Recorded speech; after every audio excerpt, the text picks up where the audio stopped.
370 के खात्मे के साथ सियासी सफर में किनारे लग चुकी महबूबा अब सियासी जमीन के लिए अलगाववाद की नाव में सवार हो चली है। इसको लेकर गृह मंत्री का गुस्सा फूटा तो उन्होंने कश्मीर के कथित रहनुमाओं से लेकर कांग्रेस तक पर तीखा सियासी प्रहार किया। केंद्रीय गृह मंत्री अमित शाह ने गुपकार गैंग पर निशाना साधा।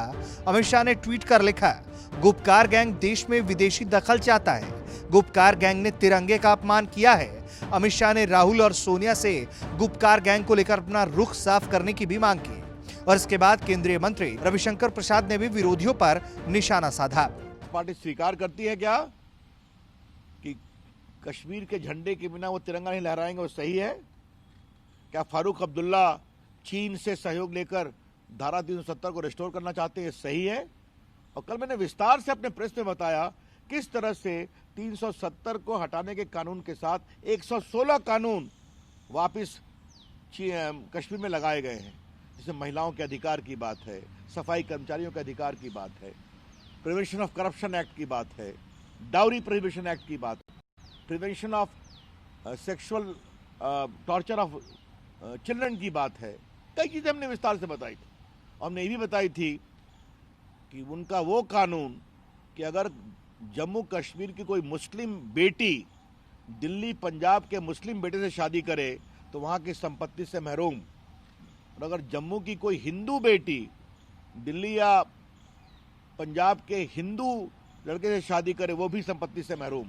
ये सब कानून खत्म कर दिया हम लोगों ने। तो क्या चाहते हैं वो कानून वापस आए?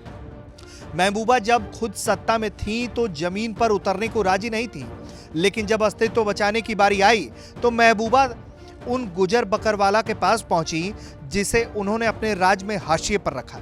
लेकिन अब आप सोचेंगे कि आज महबूबा क्यों सड़कों पर है, तो दरअसल जम्मू कश्मीर में डिस्ट्रिक्ट डेवलपमेंट काउंसिल के चुनाव होने वाले हैं। इस चुनाव में कश्मीर की क्षेत्रीय पार्टियां गुपकार अलायंस के तहत मिलकर चुनाव लड़ रही हैं, जिसमें महबूबा की पीडीपी भी है और फारूक अब्दुल्ला की नेशनल कॉन्फ्रेंस भी।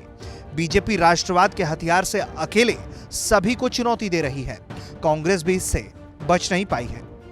मैं सोनिया जी से और राहुल जी से पूछना चाहता हूं, क्या मतलब है इस वक्तव्य का? फोर्सफुली इंप्लीमेंटिंग किसके कानून है? ये कोई चाइना के तो कानून नहीं है, ये कोई पाकिस्तान के तो कानून नहीं है। ये कानून किसका है? यह कानून हिंदुस्तान का है। इस अलायंस में एक पार्टी कह रही है कि हम चीन के साथ मिलकर के आर्टिकल 370 वापस लाएंगे, और वहीं एक और पार्टी है इस गुपकर अलायंस में जहां पर महबूबा मुफ्ती कह रही हैं कि मैं तिरंगा नहीं उठाऊंगी और तिरंगा उठाने नहीं दूंगी। जम्मू कश्मीर में 28 नवंबर से 19 दिसंबर के बीच डीडीसी के 4 चरणों में चुनाव होंगे। पंचायती राज एक्ट के तहत जम्मू कश्मीर के हर जिले में डीडीसी का गठन होगा। ऐसे में कश्मीर में 370 को लेकर साल भर बाद सियासत तेज है। कश्मीर के कथित पैरोकार अलगाववाद की नाव चलाना चाहते हैं, लेकिन अब उस नाव में छेद हो चुका है। कश्मीर से अशरफ वानी और शुजाउल हक के साथ भारत तक।